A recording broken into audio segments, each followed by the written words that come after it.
Hi, attorneys and people in legal marketing. How to grow your legal practice by maximizing your sponsorships. Let's take a look here in a few minutes on how you might do this, create greater ROI, and have more effectiveness at business development by maximizing your sponsorships. So that's what we're looking at in this session.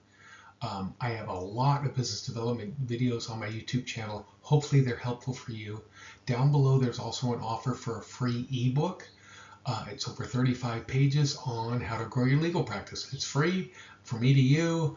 Make sure you get that after this session or stop right now and download it. Attorneys come to me and they say, they never taught me how to grow my legal practice in law school.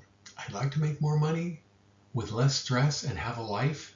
I know because I've been there. I've been in practice and I've done, I would say exactly what you're doing or similar to what you're doing and having a similar stress to what you're having. So that's what I do. I help law firms and lawyers one-on-one coaching or with groups on how to do business development as an attorney.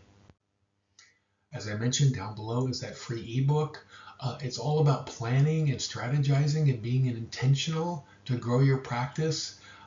As I said, it's free. It's over 35 pages. I think there's also an offer in there for a free session with me after you get the ebook. So what a great opportunity to really kickstart your business development and have a great resource, I think, for free, me to you.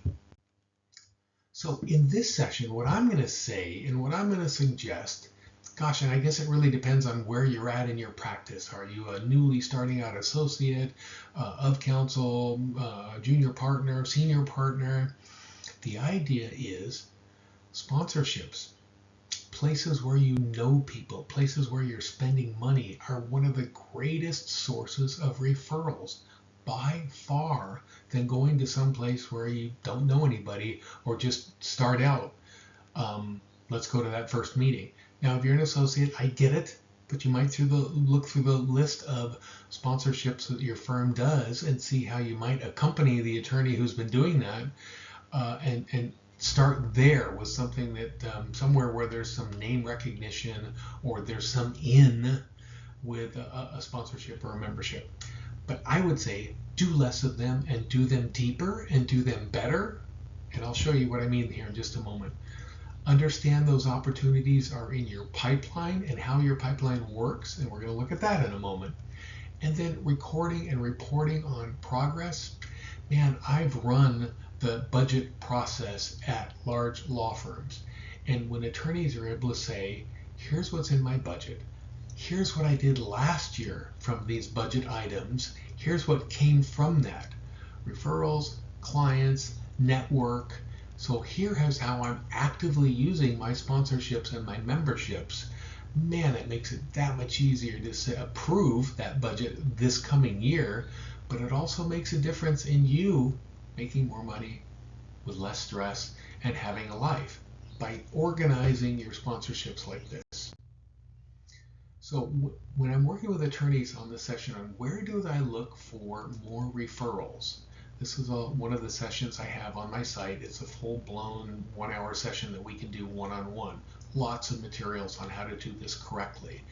But the item you see on the end there, looking for referrals in sponsored organizations and memberships, is probably going to be, not probably, it will be your most fruitful area, your most target-rich area to look for referrals. These others are important as well, but what we're talking about today are sponsorships. When I was working with an attorney, she showed me, and actually this was during that budget process, yeah, here is where I am sponsoring or I am a member. It was staggering. I think it was something like 35, 2,000 here, 1,000 there, 5,000 here. It was great, and this was a very proactive attorney who mostly participated in these sponsorships and memberships. But a lot of them was like, well, I'm just too busy. But I didn't even go to the event this year, but at least they see our name is in the brochure, and that's what you get for $2,000. I would caution that this might be too many. Let's do fewer. Let's do the good ones, but do them better. And I'll show you what I'm talking about.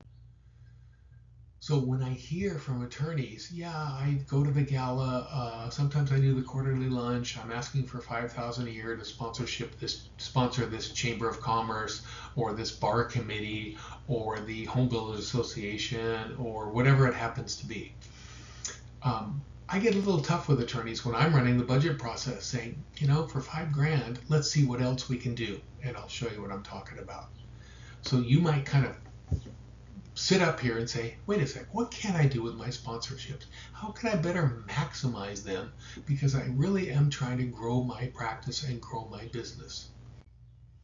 So we dug down deeper into just one of them. In Houston, there were all of these opportunities available. All of them might be good, and you might decide you're going to sponsor or be a member of all of them. Kind of like that frenetic situation we saw just above there.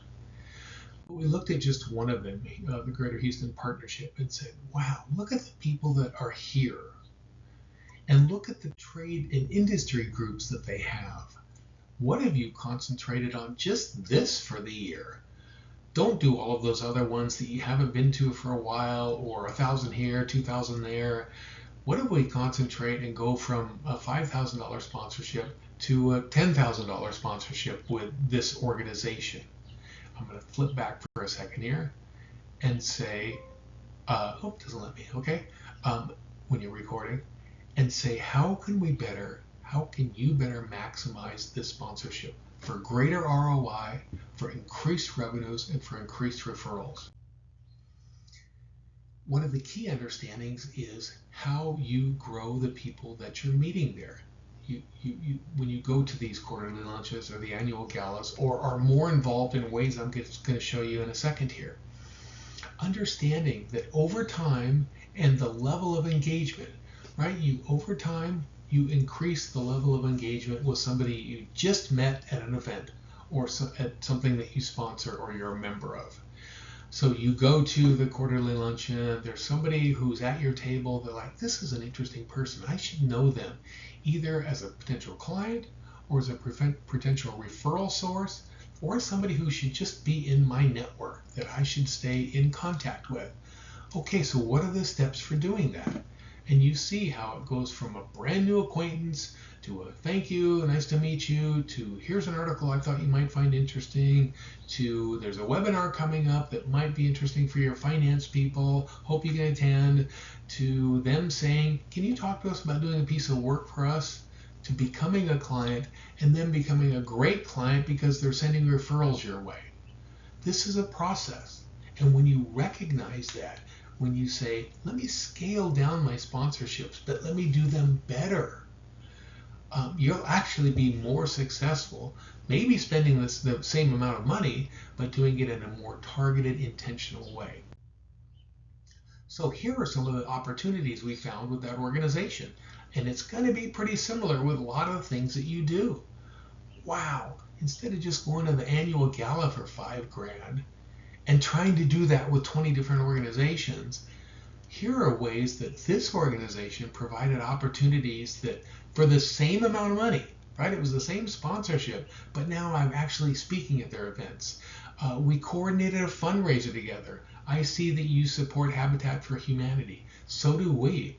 What if we jointly have one of those weekend events where we build a house? Man, it was great.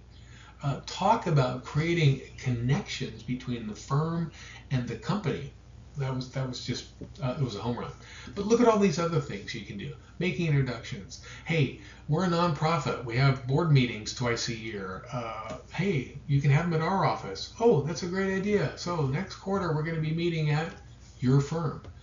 Imagine when they're walking into your firm, seeing your offices, meeting you in your environment. Didn't cost anything to do. Okay, it cost, whatever, coffee and croissants or something. But here are all the ways that you could do those sponsorships deeper, like I mentioned at the very beginning.